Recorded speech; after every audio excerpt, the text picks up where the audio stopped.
that to Paul and a couple mature Orion ladies.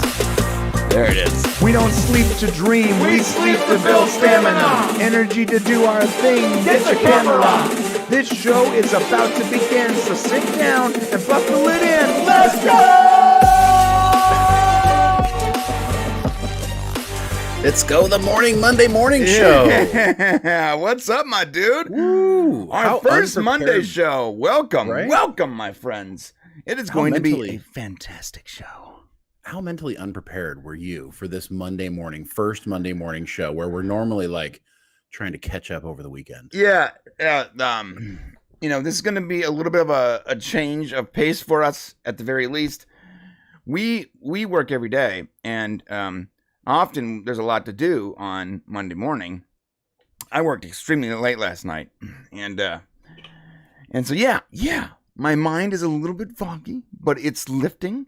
It's lifting. So, we're going to hit a hard, and it's going to be a great show. I'm super excited to talk about some of this stuff. Me too. The format's going to be a little different. So the show's not going to be as long as it is on Fridays, but we're going to try to hit some topics pretty hard. So we're going to get about an hour here, and then we'll go into the member section. Anything we happen to miss that we said we want to talk about, we'll finish off in the member section. Plus, we'll be hanging out with you awesome folks and answering all your questions and laughing and doing all the things that we do. If you notice in the upper left-hand corner, we have the Popcast Stream Hero. And as you do super chats, which we will do a whole section on super chats, so make sure you get your questions in, your comments, and we'll be reading those. You will take down the Life Force, and you can win a mixed tees. What is it? A mystery shirt. The word's mystery. Yes, it is Monday. Sorry. The Mixed Tees mystery shirt, which you don't know what it is, but really cool designs, and it's free, all yours, if you can be the person who holds the Stream Hero for the longest. Brian, what are we talking about today? Well, first, before we are talking about anything, smash the like button. Pull out your keyboard, smash it down on the desk, and use a fist. I want you to use a fist, not a thumb or hand or finger. I'm going to smash it. You got to hit the like button.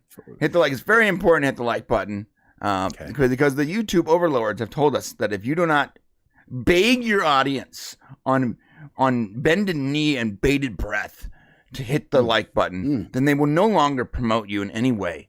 So please, my friends. What is bated breath? Please hit the like button. What is bated breath? It's like... Like you're out of breath? Is that what it is? Like, I can't talk. I'm so excited. Have much time. I'm about to die. Give me money. Yeah, and you know what? Also, because we're doing 3 shows a week now, we need to get some more members in here. So if you're out there and you're like, you know what? I like the member section and other people can like it too, then tell a friend. Let's get some members into this thing. Let's get this popping. Let's make this a week-long event every week. Yes, and on that note, let's just give it a goal. 3 gifted memberships today. Let's hope or regular memberships. You can just sign up too. That works too. Yeah, but I'm just saying if somebody wants, we're going for someone to gift 3 memberships. Oh, how about that? I mean, it's 3 in total. I like that. Whatever. Okay, just 3 new members. Okay.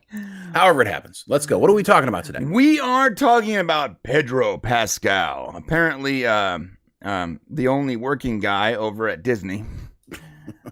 He is going to be the new Reed Richards, a.k.a. Mr. Fantastic of the Fantastic Four. That is the thumbnail. It is not official, though. Just note. It is still in talks. Yeah, it's going to happen. It's not official. Sure. It will probably happen. That's but the it's guy. Just so everybody knows, when we say he is the new one, we're saying he is the new one if he signs the damn piece of paper he's supposed to sign. So we're waiting on that. Right. Also, the Marvels have a record-breaking, and the Marvels, the movie? Oh, yes. It had a record-breaking number this weekend. Record-breaking. And awesome. That's crazy. Outstanding. Wow. Second week drop. Worst second week drop? Is that it? Yeah, it has the worst second week drop in history, apparently. Right. And the poor, I almost feel sorry for that Iman, whatever her name is, because I don't, after what she said. Not only is it a record-breaking second weekend drop, but it also opened up with a horrible number. This movie is really not going to make a penny. It's going to lose all of everything. They're not even going to make their marketing budget back, which is crazy.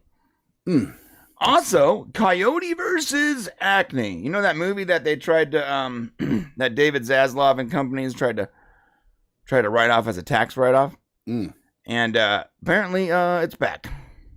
So yes, and we have the whole story behind that for you. I also have a sneaky suspicion that perhaps this was used to drum up. I had no idea this movie was happening until everyone was talking about it being shelved, and I'm like, no, I sort of want to see it now. I mean, it can be used as marketing. We can talk about it as that being a potential. I don't think that's what they did here, but it would be an interesting way to do marketing. Right. Also, let's not forget Brian has a weekly weird for us today. I do, which we'll try to end off the show. So with all that, you got anything else for us before we get into Pedro Pascal? You know, I for some reason I was banned from Reddit. Well, it's not a surprise. No, it's so weird because it says this account has been banned for 3 days. Check your inbox for a message. Check the inbox, and it said you recently subscribed to r/Stephen King, and we've caught your account with vote manipulation. And I'm like, whoa. First off, that's serious. I'm not a Stephen King fan. That's Shane. Immediately, I was like, Shane's using my goddamn account. This so... but how would I know how to do vote manipulation? Right. I'm totally clueless. And I'm almost positive, the account was hacked or some way, or someone got. But the password's literally like 25 digits. So I'm like confused. So there must have been like a session thing or something. But yeah, apparently, I was joined to like thousands of subreddits overnight.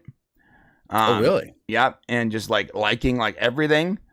And so I have received a 3-day account ban. Originally, it was a permanent account ban, but I appealed it, and they said, okay, we'll reverse it to a 3-day while we check it out. Well, so if you have a 25, now this is just fact. If you have like a 25-digit password, then it's internal hacking of Reddit, not you.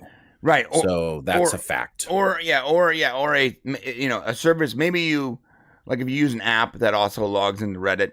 And they were compromised in some way. So either Reddit was compromised or an app that was compromised. Well, regardless what happened, I'm going to require you to speak with a Russian accent the rest of the show, as you are now a Russian bot. I am a Russian bot. Thank you, Archmage. Okay, I agree. I am a Russian bot, and I love Stephen King. Oh, never mind. r/anime girls. Okay, there you go. And even better, r/anime girls meets Stephen King. It's a very niche kink. All right, enough of that crap. All right, man. All right. Well, thanks to all you guys watching today with us live.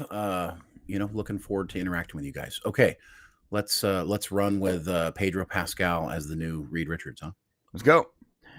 All right. So what's the story here? Well, first of all, before you go into the full story, I like Pedro Pascal, but I also don't like Pedro Pascal. Well, that's the problem. Right. Go ahead. He's a good actor. Keep going. I don't want him in everything I watch, and I don't think he's good. Reed Richards. Right, but he's also got kind of this weird political thing. He does. You can't. Everything in the world is now political. It doesn't matter what it is. Everything has to now have a political edge to it, And so he does have this weird. What would you call his political standing? What's his situation? Crazy. Okay. I would say Elaborate. He's firmly in the extreme leftist category. Got it. Which is weird because he's definitely not from America, right? No, he's not. And do you think it's a pandering? So my question is, do you think it's a realistic standpoint? Or is it I'm going to make as much money in Hollywood as possible, and this is what I must believe? Do you think it's genuine? I don't know, because he really pushes out all the super socialist kind of rhetoric while he's making millions of dollars. But he doesn't seem passionate about it. It's talking points for him. I think he's you know how they used to say lipstick lesbians, right? So girls who weren't really lesbians, but they gave it a try. They put on the lipstick, so to speak. I think he's a lipstick liberal I think his ultimate motivation is whatever the hell, how much money he can make, because the dude's in everything. He was in a TV show where he was never on set, but yet he was still the star of the show. Right. In The Mandalorian. Yeah, he wasn't even the Season guy in the 2. mask. It was like some other, it was a stuntman, right? Right. Amazing. He's a Amazing star of a actor. show where like he was only in like the last episode. That's outstanding. I mean, Yeah. good for him, I guess. It's just, I also like, so his politics are weird. He seems disingenuous with his politics. You're right. Well, and he has he's in everything. I mean, he's everything, definitely, dude. I would say he's probably the hottest actor out right now. I mean, from The Mandalorian to the Nicolas Cage movie to The Last of Us to, let's see, there's a whole list of things he's actually doing in here. He has an upcoming movie. He's really good at playing like the hero that also like finds a child and has to help that child get somewhere. Well, that was the whole theme of 2022, 2023. Right. Find child, get child to a certain place. Like, so it's like the child becomes like almost like the mystery box in a way where you have to like, he needs to learn about this person and then get them where they need to be. The thing is, I swear to God, if Fantastic Four is like him finding a young Ben Grimm, a little rock guy, or something crazy, I'm going to lose my mind. Well, what's interesting, I mean, if you look at Pedro, I mean, some of the stuff he has upcoming is unbelievable, actually. So he's got Gladiator 2. So he's supposed to be in Gladiator 2 coming up, which is going to be huge. I mean, the first Gladiator movie was unbelievable. Wait, he's going to be a gladiator? Yeah, he's going to be the main character in the Gladiator sequel. I got to tell you, after Spartacus, I'm being real right now. After Spartacus, I cannot watch The Gladiator and not think, man, this is like such a vanilla, like, oh no, it just seems so. It's not violent.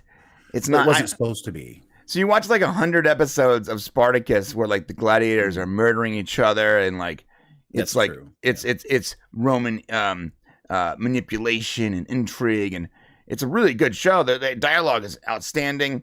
John Hannah's a genius. And then you watch Gladiator and you're like, I remember really loving Gladiator. But where's all the murder? When did Gladiator come out? Right. There's no way they could have done that back then, right? Right. And when did your show? Oh, Spartacus came out in the last 10 years or so. But here's the deal. If Gladiator 2 comes out and it's just like a rehash of Gladiator 1 without the intrigue and murder and sliminess that was Rome, I'm not gonna be interested because I've seen the advanced stage. You know what I mean? Gotcha. But I think everyone who loved Gladiator was going to line up for this movie. It's being made by Ridley Scott, so it's definitely something. But what we're here to talk about. One more thing though, nothing is better than that line. From now on, I'm using it whenever I'm not around kids. Whenever John Hannah's character got mad, he goes, Jupiter's cock! I cannot believe he pressed upon me in my own home. Jupiter's cock. That is a fantastic slur, by the way. It's a great slur. But the discussion today is about Pedro Pascal as the new Reed Richards. And, despite having, Pedro Pascal overkill in Hollywood, I don't think we've quite reached the level of we can't stand seeing him on film yet. I mean, it may be approaching that, but there's a real question here. Is this choice smart? So is having one of the most popular guys as Reed Richards intelligent for the Marvel Cinematic Universe, or is it desperate? Right. Like what are they trying to do here? I think it can go one of two ways. All right. The Fantastic Four, this movie, it hasn't been done right yet. Like fans of comic books are just dying for a good Fantastic Four movie. Right. Right. Fantastic Four, I believe, has a chance to reinvigorate Marvel and get the superhero movie goers excited again. I think it's a gateway to jump-starting the Marvel universe, starting over and kind of, taking us on a whole new exciting direction that can be just as great as when Iron Man kicked it off. Okay. Yeah. And I got a few reasons why. But the casting, if they don't get the casting right, That's like the first step. And, Agreed. this is like subpar casting so far. And I hate Well, to say that. I'm not going to say Pedro Pascal is subpar past. What we do know about him is the dude can act, Sure. right or wrong. Yeah, he can act. So can he become Reed Richards? I haven't seen anything yet that he's been terrible in. Have you? That he hasn't like been, even in Last of Us, even though, it was kind of like, everybody was like, oh God, this is terrible. Right. He was good. Right. Yeah. Yeah, no, he was good. You're right. You're right. Mandalorian first season, he was good. Right. Even when you like really don't want to like him, you're like, he's pretty good at this. I get it. Yeah. So so we got to start from there. Okay. Now, granted, are we looking for the guy from The Office, Jim from The Office as Reed Richards? Like, is that the Reed Richards we all wanted? The guy who kind of looks like him. That is what the fans wanted for sure. Okay. True. But the problem is John Krasinski. He's not, he's up and coming, kind of, or he kind of up and came and then he stalled, I would say. It's weird that he did that Tom Clancy show that was really good. No, the first season was phenomenal. The second season got really preachy, but the first repetitive and just kind of weird. So I would say he came up and then flattened out. So they said, listen, our Marvel movies are losing a ton of money, as we're going to talk about. They just keep losing money here a little bit later. So let's bring in a superstar to play a character and somebody who hasn't really been in the superhero area, right? Right. So besides Reed Richards, we do have the other three that have to be cast well. I agree with you. Invisible Woman, the Flame, Human Flame, Human Torch. What is his name? Human Torch, yeah. Human Torch and Flame the Thing. Boy. There's so many of these different characters, right? So they all need to be cast well. And so, but above and beyond whoever they choose for those castings, let me tell you why I think the Fantastic Four can completely reset the Marvel Cinematic Universe and actually make it exciting for us to go back and watch Marvel movies again, just as exciting as it was the first time. I know it sounds ridiculous, and coming from a guy who has major superhero fatigue, I'm telling you, I think it's possible. And let me tell you why. Fantastic Four is a cornerstone in the comic book world. Did you know that Black Panther was introduced in the Fantastic Four? Black Panther was a fan of Reed Richards, and that's how the character was initially introduced. Could you semi-reinvent Black Panther, give us a new Black Panther, so to speak, and kind of add him to the whole Fantastic Four universe and send that in a whole new direction? Guess what else? Dr. Doom was introduced in the Fantastic Four, one of Marvel's greatest villains, right, Brian? Yeah, he's one of Marvel's. He's a fan favorite for sure. So we have a whole bunch of Dr. Doom that we've never done before. How about this one? Black Bolt first appeared in Fantastic Four number 45 as enemies. But after a couple of issues, the team would come to realize that Black Bolt had no ill intentions towards them. Imagine Anson Mount launching a Black Bolt franchise, right? Right. He was in the Doctor Strange movie, right? As the alternate universe. Yeah, he was also in that really garbage show before that. But he was the only one that was good. He was the only one good, yeah. Anson Mount is a good actor. Okay, so imagine, Anson Mount is somebody you can wrap it around. So I'm just talking about all the things that can make this exciting, new ways we can go. Just keep that on the back of your mind. Okay, here's another one for you. Ready? Adam Warlock, right? Touched on in Guardians 3. Will Poulter played him in Guardians of the Galaxy 3. He was excellent as Adam Warlock. He was introduced in the Fantastic Four. I did not like that character at all. Well, I think they did some weird stuff with him, but I think the actor is really good, and I think there's something you could do with him. The actor's You great, didn't like the way it ended with him, I don't think. Yeah, they really made that character like, I don't know, it seemed like he's supposed to be like this ultra powerful character, and I think they tried to humanize. They did, and it just didn't really play the way I thought they would play it. Okay, so there's an opportunity to do something there. We need to know more, right?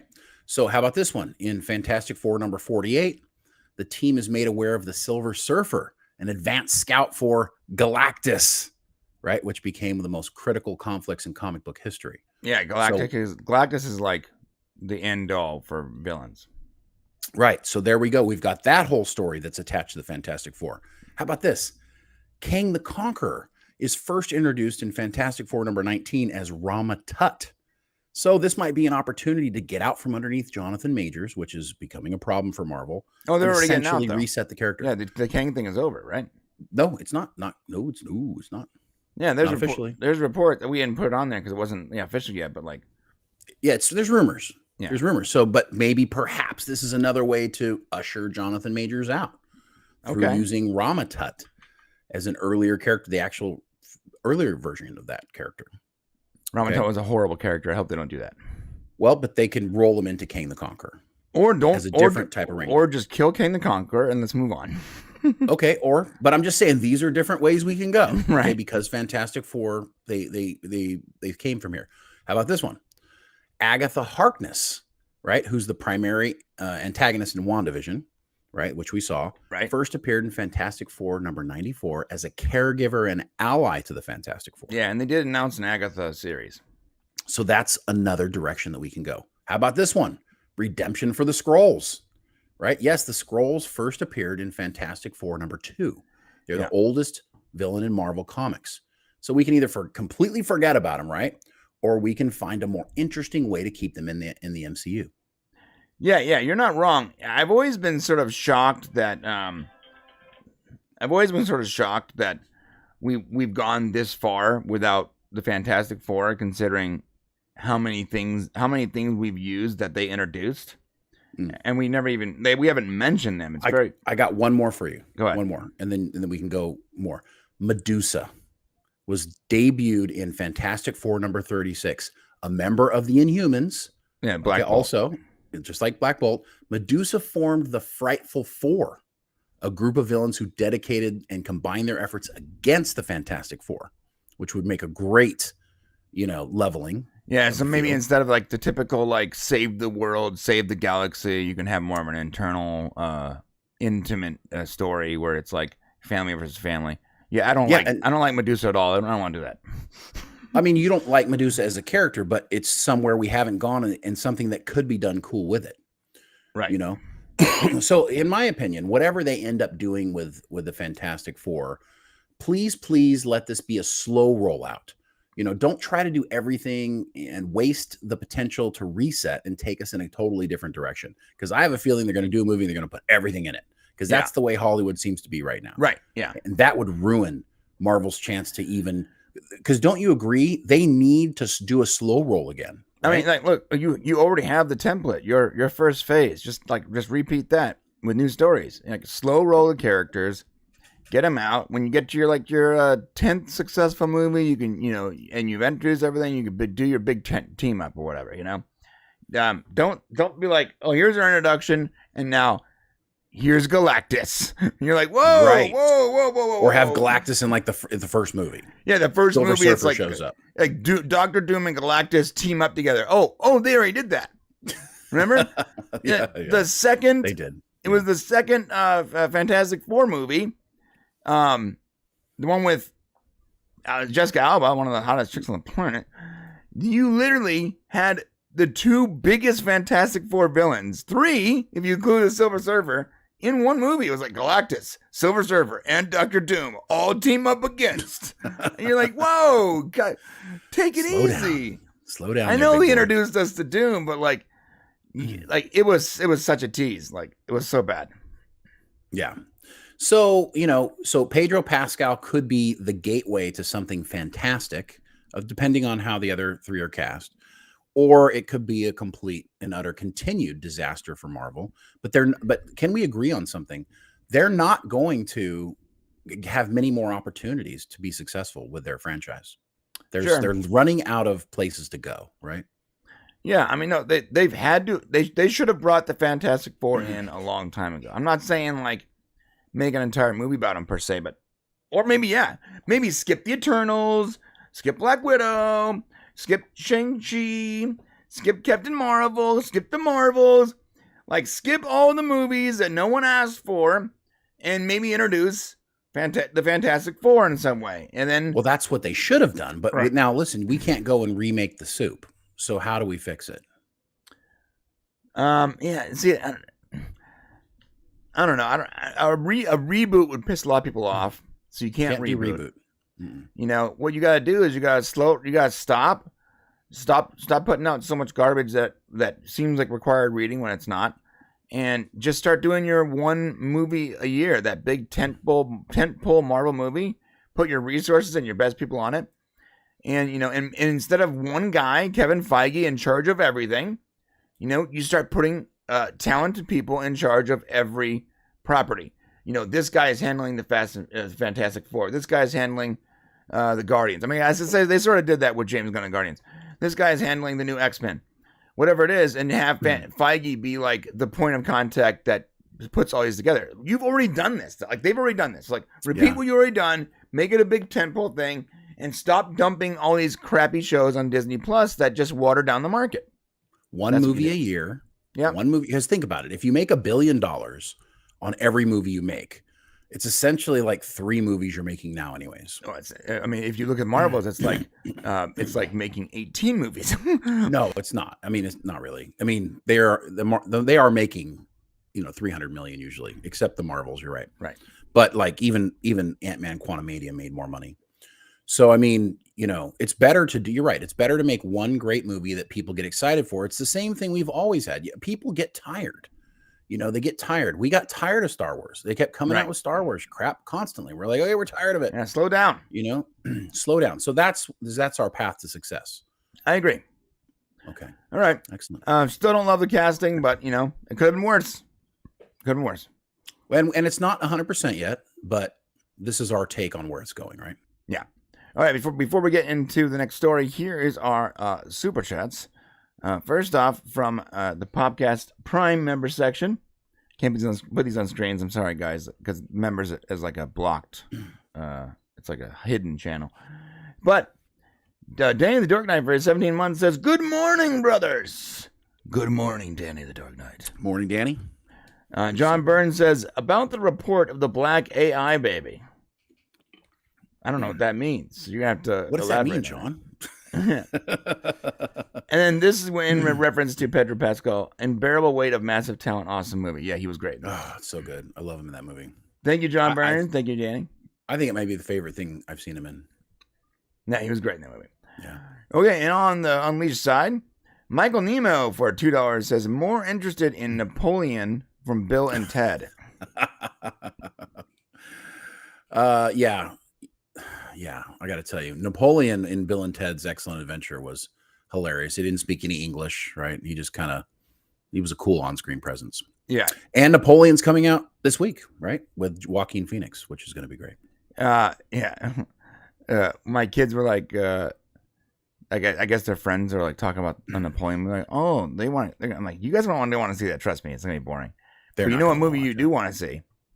We should watch Bill and Ted's. You'll learn all about Napoleon. You know, but this is what's wrong. We should make our kids watch Napoleon. See, this is the thing. We're doing this to our children. We should force them. When we were kids, we had to go see whatever damn movie our parents wanted to see. They didn't say, hey, Shane, hey, Brian, what do you guys want to go watch? Not once in my entire life did my parents ever ask me what movie I wanted to go see.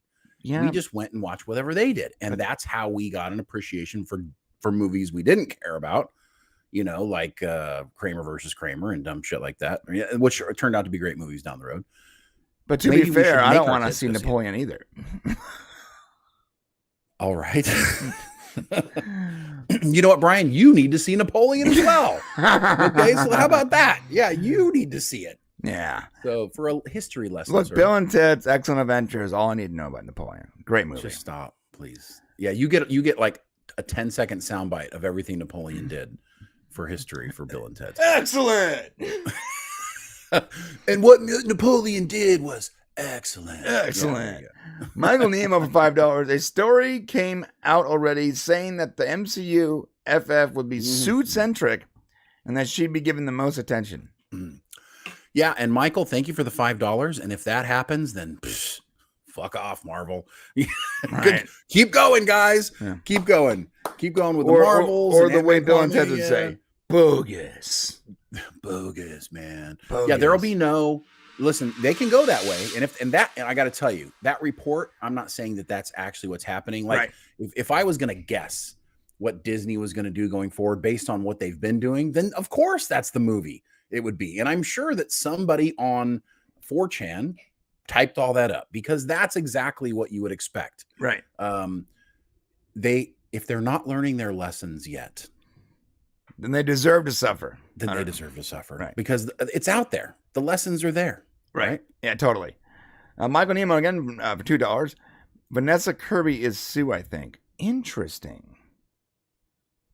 Ooh, let me look at that one. Yeah, look at that up. And Michael Nemo again for $5. I can't have faith in a company that changed Marvel, a male character for 15 years, into Annette Bening, and then faked us out with Evan Peters. Oh, damn. Yeah. That's true. Well, I'll tell you, Vanessa Kirby is in Napoleon, the movie coming out this week. So maybe you should watch her and get an idea of what she was also in Mission Impossible. Let's see, what do we got here for? Would Vanessa Kirby make a good Sue Storm, I guess? You guys are, by the way, the chat is talking about our weekly Weird Being about AI, and I didn't even announce what it was, but it is going to be something AI funny. It's really? Hilarious. Yeah. Oh, man. How did you do How did you guys know that? Interesting. Maybe because you've seen me like on Twitter yelling about AI the last couple days. Okay, Vanessa Kirby was the White Widow in Mission Impossible Fallout. She's Josephine in the movie Napoleon coming up right now. She's also the White Widow. And the White Widow was actually a pretty good character in Mission Impossible Dead Reckoning Part 1. Not a huge part, but she's a very attractive lady. She a little old for Sue Storm? Yeah, she is a little old for Sue Storm. Here's what she looks like. Yeah, I don't know. I mean, doesn't look old there, but is that an older picture? I mean, even this is a little old for Sue Storm. Like Sue Storm needs to be younger than Pedro Pascal's character. Okay. Yeah, those are the big ones. I mean, she was fine in Mission Impossible. I don't like this. Like, a lot of the trend for like the new It girl is like that exact look right there. Like either that look or some kind of like. I don't think so at all. Oh yeah, no, it's true. Look at chick from Peacemaker. There's a lot. I keep seeing the skinny sort of stoned girls. No, the new look is a mulatto, is a mixed race. No, yeah. I'm talking about like their weight and the way their eyes sort of like droop. Like Zendaya, who's mixed race, who's like they're skinny, they have no curves, and they're like sort of stoned all the time. Like that's the new thing. Like let's get a skinny person who looks stoned all the time. That's like the history of actresses in Hollywood. What are you talking about? Like, that's the way it's always been. Skinny. How many fat actresses do you know are out there? I'm not saying fat. I'm saying like people that don't look like they're literally anemic and malnutritioned. They put Jessica Alba in a bunch of movies that all failed, so that didn't work for the voluptuous to be fair, Jessica Alba made like billions of dollars. I think they're doing fine. Of course she did. Of course she made billions of dollars, but she was terrible in almost everything she ever did. I don't know about that. I would rather watch her. You don't have an opinion. I'll tell you why. Because your brain is turned off when she comes on the screen. So I still think that she's more entertaining than Timothy Chalamet. So okay, you got to compare. I think you got to compare women and men. I don't think you compare them against each other. You know, like whatever. To me, Timothy Chalamet is just a woman who identifies as a man. Interesting. Yeah, we'll see how it doesn't. Might as well be. There's no difference to me. All right. You need to see him. You need to see him in A Beautiful Boy, and tell me if you think that's good. God damn, that sounds horrible. You need to watch Timothy Chalamet in A Beautiful Boy. No, yeah. I'm good. Well, you don't even know what it's about. Don't know. You just Timothy Chalamet in a movie called A Beautiful Boy. I'm good. It sounds like a softcore porn flick. No, it's got Michael from The Office, so it's got and he's the dad, right? And his son is hooked on drugs. That's what it's about. Yeah, and he looks like he's hooked on drugs all the time. He looks like he's on drugs now. Perfect guy for it. Perfect casting. You cast the guy who's on drugs. Good job. Yeah. Well, he's a method actor. So well. He's a method actor, just like shooting up heroin off set. All right, yeah. Bob Dorsey. We'll see how he's doing with writing that worm in Dune 2. Oh God, everything we say is like can be misconstrued as sexual. I know. Bob Dorsey for $10. Thank you, Bob. Hey, you know what? I haven't seen Bob here. I've seen Bob on Salty Saturdays and never seen him on our show. Welcome, hey, Bob. Welcome, and thanks for supporting the channel, brother. Yeah, he says, "Will it matter if who they cast if it is Sue Storm centric?" No, it won't matter, Bob. No, it You're won't matter. 100% right. It won't matter because Bob is right. the movie will be terrible. Listen, and I hate to say this because if you change the dynamic of what made Fantastic Four great, who's the center character for Fantastic Four? Well, Reed Richards. I mean, yeah, okay, They're a team. I would say, yeah. So Reed Richards, I guess, is like He's the leader. your anchor, but it is about the Fantastic Four. Michael Nemo says it perfectly in the next super chat for $2. Fantastic Four should be Fantastic Four centric. Right. A balanced casting with Reed Richards as the lead. What I think we've heard and what Bob Dorsey's saying here with his super chat is that it is being reported that it's going to be a Sue Storm-led team. If it's a Sue Storm-led team, as soon as that comes out, you've got a huge, number of people who are like, I don't want to watch it. Yeah. I don't care. Yeah, and Geeks and Gamers, Nerdrotic, The Quartering, they're all gonna build extensions to their home off that. Just so you know, It's true. And I'm not complaining about that. I'm saying that, like, you're feeding the criticism machine the second you announce something stupid. Now, while they think they're pandering to their own dynamic, but instead they're just ruining the actual audience that would go see the movie in the first place. So just stop. Like, you're not helping yourselves. Michael Nemo for $2. Timothy Chalamet is the Invisible Woman. That's what it is. That's messed up. And Doomed Huh for $2. Hey, dudes. Hey, Doomed Huh. Hey, dude. Thanks for supporting the channel. What's up, dudes? Thank you, Doomed. Okay, we are going on to the next story. Man, time flies quick. Well, it's an hour, brother. That's it. Yeah. We got another 30 minutes. Do we have it? Oh, yeah, it's another 30 minutes. Yeah, we started late today. Okay. All right, we are talking about the Marvel's new record-breaking second week drop. Hey, can I just say, we predicted this. Yeah. So on our show last Friday, going into the second weekend, we said it's going to have a horrific second weekend. We said this on Friday's show, based on how many people were in my theater, based on, I think, how well comparatively the Hunger Games prequel was going to do. I did not think people were going to go see this movie. And we were right, because there was an 80% drop in the second weekend, 78 to 80% drop. It's the worst second week drop of any superhero movie. Okay. 80%. Right. Yeah. Morbius is like, it's Morbin time. And I would even consider Morbius is such a forgettable movie, right? Such a forgettable. Nobody even remember. Oh, Morbius. Oh, that's right. They made that movie, right? It wasn't even talked about in the zeitgeist at the time, I don't think. But this movie is completely in the zeitgeist. And let me tell you something. If you think this is Brie Larson backlash, you're wrong. This does not have anything to do with Brie Larson backlash. Right. The studio and the actors need to drop the lines that they're talking about, that it's the people watching the movie, the fans, it's our fault that the movie's not doing well. Right. The movie is bad, guys. It's bad. And when you heap that on top of the fact that we are having superhero fatigue, the Marvels is what happens. Right. Super movies or superhero movies, they're going to need to crush it or die moving forward. That's it. And studios, if you're not listening to us, get ready to keep losing a whole bunch of money. Yeah, I don't know what they were thinking with this movie. I don't know who thought it was a good idea to pull, Ronan the Accuser was not a good character anyways. What made that movie great that he was in was the character, was the heroes that were fighting him. He was already a discount Thanos. And that was okay because he was supposed to be Thanos' proxy. Why did they think it was a good idea to make a discount version of Ronan? So it's a discount version of a hero. Give him the same weapon, give her the same weapon with no explanation whatsoever. And then catch her up. Things didn't make any sense. It's not just that the movie was bad pacing. It had missing elements, missing story points, bad logic, but things legitimately didn't make sense. They didn't explain things.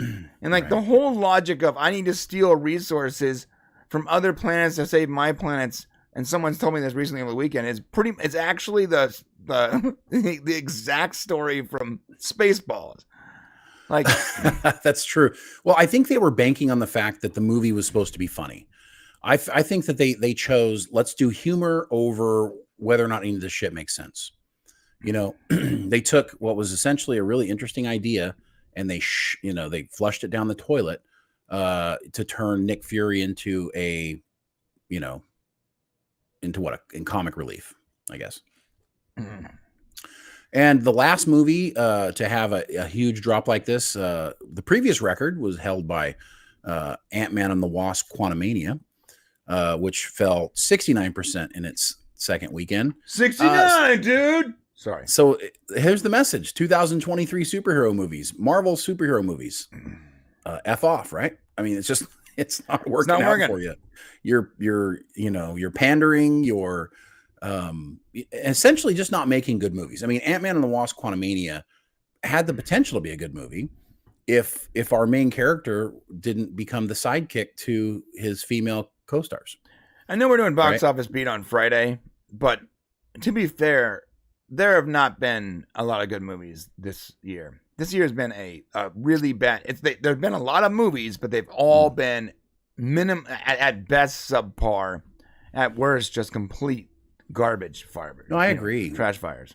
No, when as you can pull up my list, but don't do it. But the list we have on Fridays. When Dungeons and Dragons: Honor Among Thieves is the second best movie of the year, right? Like that shouldn't be the case. And we're not talking trash on the movie. We like the movie, but it shouldn't be like you're like, oh my god, the best movie of this entire year was Dungeons and Dragons. Yeah, I mean, it's top 10 maybe, but like number 2, number 1 for me is number 1. Like that's crazy. There wasn't a single movie that like really did more for me this year. And I'm pretty sure that movie was made like 8 years ago and just released this year. Just so you know, I don't think it was made. No, it wasn't. It's not that old. It was made like before like the shutdown and all that. It started before the shutdown. At least 4 years old, right? But a lot of these movies did. So, yeah. I mean, I don't know. I don't know what the answer is. The answer is, the writing is getting. I think the problem is, if you want to know what the problem in Hollywood is, and we talk about this all the time, but the problem is that we're trying to put out too many products. We don't have enough quality writing in Hollywood, and everybody's trying to pander to every audience in every movie. Right. Instead of, staying in your lane, make a movie for $10 million and kick ass in this niche audience and go make $100 million. You've just made 10 times your profit. Right. Instead, the Marvels go and lose 70% of your profit, of your money. So why not find these niche, find really good, passionate creatives who have good writing and go out and take a few chances. They're just not willing to do that in the studios no more. And we end up with a bunch of whitewashed milk toast. Why does every reference have to do with white being being boring? Yeah. What's up with that? I just noticed that too. FNAF was produced for a pretty limited budget in comparison to Hollywood movies, and it did well. It was dropped in theaters and a release on Peacock, so you could have watched it on the cheapest streaming service there is. You could have watched it. People chose to watch it in theaters, and it did really, really well. I'm not saying it was like some kind of excellent movie, but but you got to remember the IP is something that they groomed a culture of children. That sounds terrible to say that, but they groomed a culture. They groomed for a decade, more than a decade, I would say 15 years or so. They groomed all these children for a movie that came out. So, that's one of those movies like the Mario movie. It was going to do well, but it also was true. Like the kids that watched it, they were not like, why is Freddy? Why is he like a real, like he's a creature? They didn't change the lore. It wasn't changed. Like, it was true to the lore. Right. And arguably they gave us too much. Yeah. I would say they could have spread it out a little bit. So you're right. That is a good example of a movie. That there's others out there like it was made for the audience. And right. There's movies out there that should be made for their audiences. Like Star Trek. A Star Trek movie should be made for a smaller budget for Star Trek fans. Studios need to get smart and figure out, hey, we're making this damn movie. Who does it apply to? Right. They want it to apply to everyone. And that's part of the problem. Find a movie that you want to do, whether it's a romantic comedy. I mean, look, you can make a ton of money off of a good romantic comedy movie. Right. Go make a movie for $5, $6, $7 million, and then go turn around and make $50 million. Yeah. It's okay to make $50 million. Why not? Do it. Yeah. Okay. So before we move on, we got a super chat from No Money G for $10. Thank you, No Money G. He says, they think people are stupid. Many normies really don't care, and even they are waking up to how bad these movies really are. So much of the same BS over and over. It's boring. It's boring anymore. It's boring. I'm just gonna go with that. No, you're right.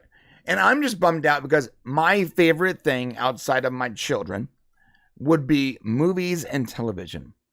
I love movies. I love TV. I love the medium of storytelling on moving pictures. And I gotta say, I there's only so much times I can go back to an old movie to get my fix or an old TV show to binge watch. There really isn't anything new happening that I care about, and there hasn't been anything new happening for a long time. And when I say a long time, like 2+ years, there wasn't, aside from like Picard season 3 was a breakout hit for me.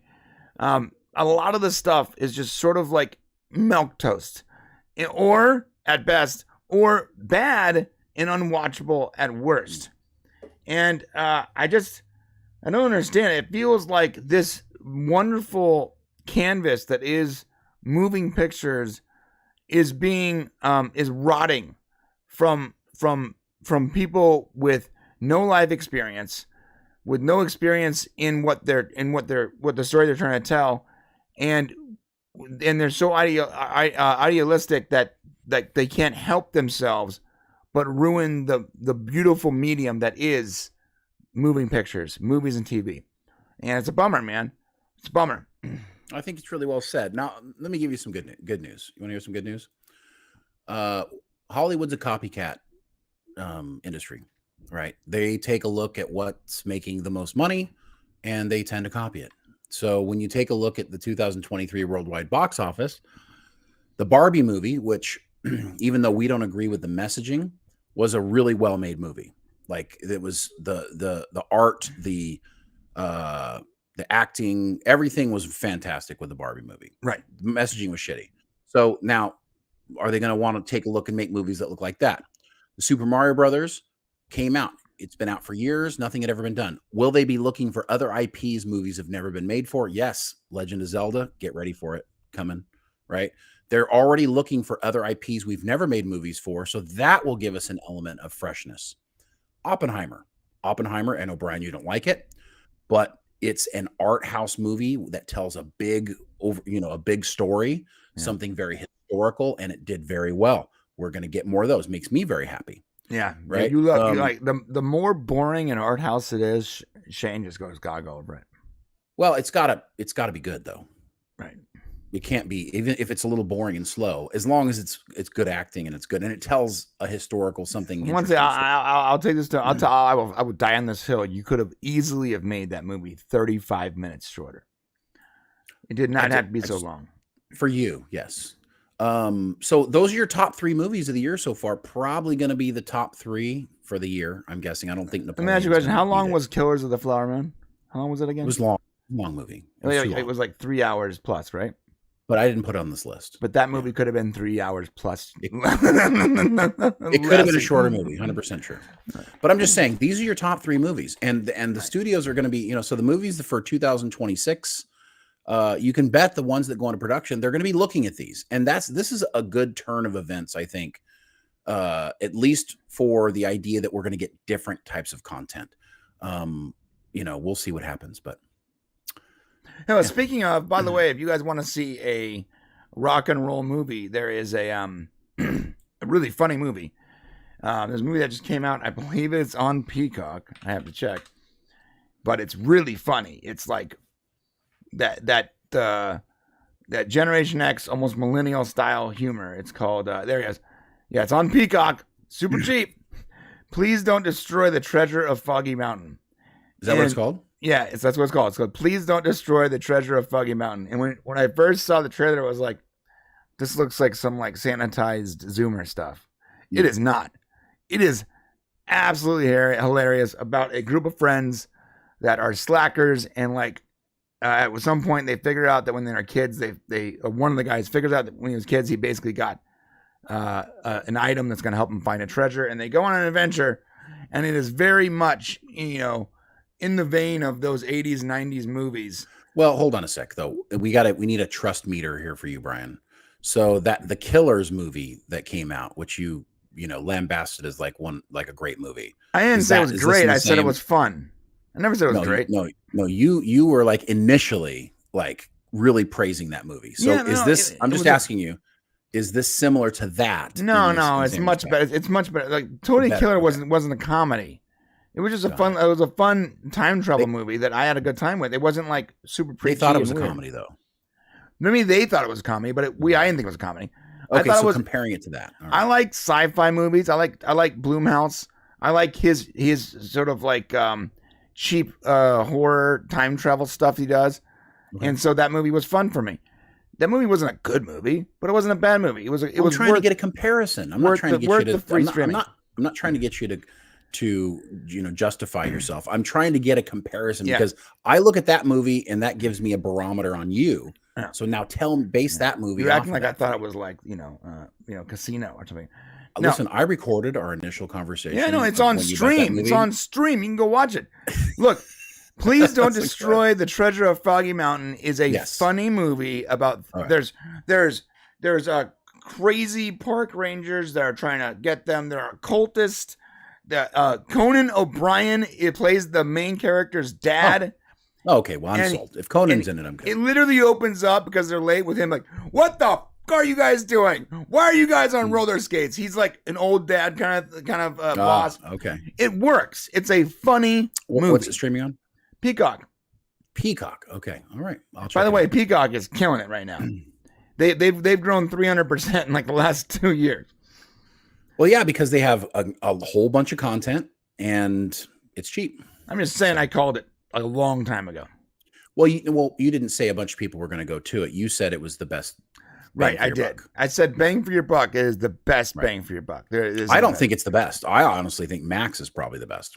I mean, but like Max is like $16. Max, I know I didn't say bang for your buck. I'm saying best content because you got all the Discovery shit is over there. Yeah, so maybe for the content, but like for bang for your buck, like listen, if you got if you only have $6 left at the end of the month, and you're like, I want a streaming service so I can enjoy stuff.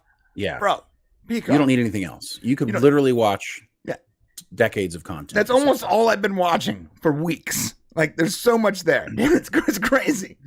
I'm like, why do I even have Netflix? Why? I don't know. Why am I paying for any of this?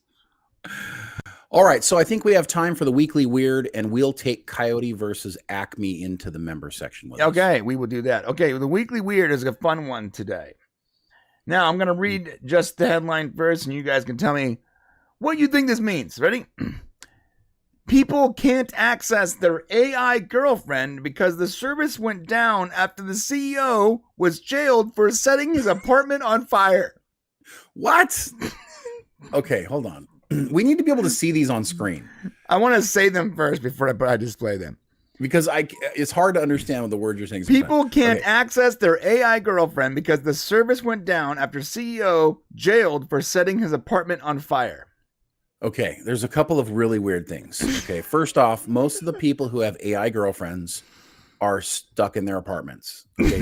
Okay, and which means Jennifer hasn't talked to me for weeks. which means that the CEO was also probably stuck in his apartment, and now he's probably dead. No, he's not. He's jailed. He's jailed. He set his apartment on fire. CEO John Mayer was charged with arson and terroristic threats. Oh, Jesus. What's the service? I mean, God forbid, God help us for saying this out loud. What's the girlfriend service? Forever Voices is the company. Okay. So thousands of people have just been ghosted by their online girlfriends. Jesus, that statement alone. Forever Voices is an artificial intelligence company that launched a myriad of celebrity AI girlfriends. So they would get influencers, right? Like I don't know, Bella Thorne or whatever, pay her a ton of money to use her likeness as their chatbot. Dude, you should have had a video ready of a guy losing his shit in front of his computer. Yeah, I know. That would have been great. So, myriad of celebrity AI virtual girlfriend chatbots via Telegram this year went offline October 23. John Mayer, CEO of Forever Voices, was reportedly taken into custody in October, allegedly setting boxes on fire in the balcony of his high-rise apartment in downtown Austin, Texas. All right, before the service went dark, Mayer was arrested. Mayer was arrested. The Forever Voices account posted a series of bizarre conspiracy theories about the FBI, former President Donald Trump, and rogue CIA terrorist on Twitter. Oh my God. So, which is no surprise whatsoever, by the way. No. So, okay, continue. Check this out. The company offered users the chance to chat with an assortment of influencers and adult stars on Telegram through apparent AI technology. One popular account was for Snapchat influencer. I hate the words that just came out of my mouth. Snapchat influencer. Ugh. I still haven't figured out what Snapchat is. Do you even know what it is? Yeah, it's I don't know why anyone uses Snapchat. It's like a shitty version of like Instagram, sort of, but it's more complicated. Oh, all right. There's like premium Snapchat though, where you can like get naughty photos, I guess. For Snapchat influencer Karen Majori, 23, who charged $1 per minute for fans to have conversations with her AI chatbot. Bro, wow, that's amazing. Do you remember the phone sex services? It's like 1-900 numbers. This is way better than that because that's money that you don't have to work for. It's like, right. So there used to be call centers. They actually offered my wife this job, and I was like, "You cannot work. I'm sorry. I won't be able to look at you at the end of the day if you take that job." She's like, "I'm not taking that job." But there was entire call centers where women who had nice voices would take calls from lonely guys on the phone, and they would have conversations that were like usually sexual in nature, but sometimes not. Who knows? But they were pretty much like $1 a minute, $1.99 a minute, that kind of thing. This one is just a computer talking to you.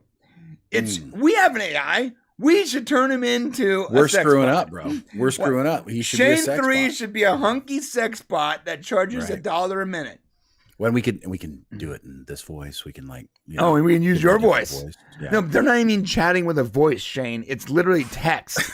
Is it just text? It's just text. Like you're just having a text conversation, bro. You know, that makes me sad, dude, because there are human beings out there that are so desperate for companionship that they're using inanimate objects, bro, that don't actually have the ability to reason. That's terrible, man.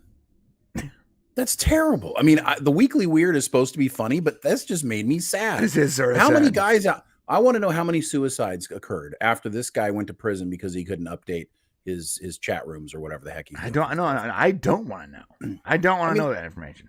I mean, that's what's sad about what's going on in our society. Well, good news is they get out there and meet girls. Those or guys, poor bastards that need their AI girlfriend, they have another option. Let me explain. Forever Voices made waves when it announced the AI chatbots, which it marketed as a way to satisfy fans and cure loneliness. Jesus Christ, that is so predatory. The service received backlash after users were able to engage in erotic conversations. Now I'm going to move forward. Don't worry. Snapchat influencer Karen Majori just announced. Can you tell me why that makes you ill? Because the word Snapchat influencer is like is as 2023 as a phrase can be. It's like, well, why is that different than sorry? Why is that different than Twitter influencer or Facebook influencer? Why the disgust? Because Snapchat is so limited in its scope. It's literally like it's sort of hard to explain if you've never used Snapchat, but it's like not for me, for everybody else though. I mean, it's hard to explain, but like it's because it's not legitimate or doesn't. It's take it seriously. What are you influencing? It's just pictures. It's pictures. So you're not interacting with people like you. Not really, and the pictures disappear. Like it says, it's such a limited platform. Like it's not, you're not influencing anything. It's like, but you can have chat communications with people on Snapchat, no, right? yeah, it's very limited, and I'm pretty sure you have to pay for it. All right, I don't know shit about that. Yeah. Anyways, but don't worry, because Snapchat influencer Majori said she would be taking her service to Banter AI for Karen Majori 2.0. Okay. So the guys will be able to get their girlfriends they'll back. be able to get their girlfriend back in the new and improved 2.0 version. All better. All right. Which is just it's a chatbot that can have thousands of conversations at the same time. She's going to make so much money, dude. So much money. Guys, stop paying for this. We got to find a way. Listen, is there a way for us to make Shane AI, what are we calling him? Shane 3? Shane 3 is already available for anyone to talk to on. Listen, yeah, if you need a friend, okay, do not talk to these girlfriends. No. Shane will talk to you. Listen, yeah, if you're lonely, need a friend, first off, go to our Discord. Okay? Free. It's free. In our Discord, there are people there that will talk to you. But if they want to talk to you, Shane 3, the AI I built based on my brother Shane, will always talk to you. He'll always be there for you guys. You know what? This is all happening, by the way. When Altman from OpenAI, the CEO, was fired. I heard about that. And the president of OpenAI quit. And there's a lot of things happening with AI that is not great. We might have something with that later in the week as things become more. I don't want to talk about it yet because I don't think we have enough information, but we can talk about it soon. This is all the time we have. That was the weekly weird. Thanks for that. It really was a weird story. Like they're usually just funny. This one was weird. I'll be honest with you. Yeah. Well, listen to the Forever Voices X account or Twitter account. This is its last tweets before it went offline. He's also supporting Donald Trump's tampon Jr. in building an AI girlfriend rape room. Not good. What? Time to pause AI and also ban non-consenting AI sex. Wait, did you say non-consenting AI sex? That's not real sex, though, right? Okay. That's like saying your vibrator isn't consenting. It's the same thing. No, you don't even get a vibrator. Like, it's not even that interactive. It's literally just... It's less interactive than a vibrator. Right, unless your phone is set to... I don't know. I don't even want to go there. Yeah. Anyways, that's all we have for today's show. Thank you guys so much for coming. We are going to talk about Coyote versus Acme in the member section, as well as just hang out with members and chill out together. The winner of today's stream hero is No Money G. Congratulations. Thank you, brother, for your support and everybody who supported that. And we'll be getting you your mystery shirt out from Mixed Tees here pretty soon. So, Brian, we got anything else? No, there are two ways to become a member if you are not a member already. You can click on join at the bottom of this stream and join us there. And that stream is going to go live immediately after this one. Or you can join the Prime version, which is already running right now. And the link is in the description. That's it. I hope you can join us. Yeah, so if they stay with us, then that just goes to the Popcast Unleashed one, right? No, I don't have it moving. So if we don't have it moving anymore. No, yeah, because I'm trying to make it so that the next one will go to our next stream. So then, if you're watching, just hit the join button on our page. That's it. That's the way to do it. That's the way to do it. All right. We appreciate you guys coming here. Come back with us Wednesday. We'll be back here Wednesday at 10 a.m. And later on today or tomorrow morning, we'll have out what we're going to be talking about. But it's going to be great, topical, and things that you want to hear about. Come hang out with us, and hopefully we see you guys over in the member section, Brian. Yep. See you guys there, my friends. And if you're on Prime, stay right where you're at. We're gonna start the other stream up. Bye, guys. Love you. See you guys on Wednesday.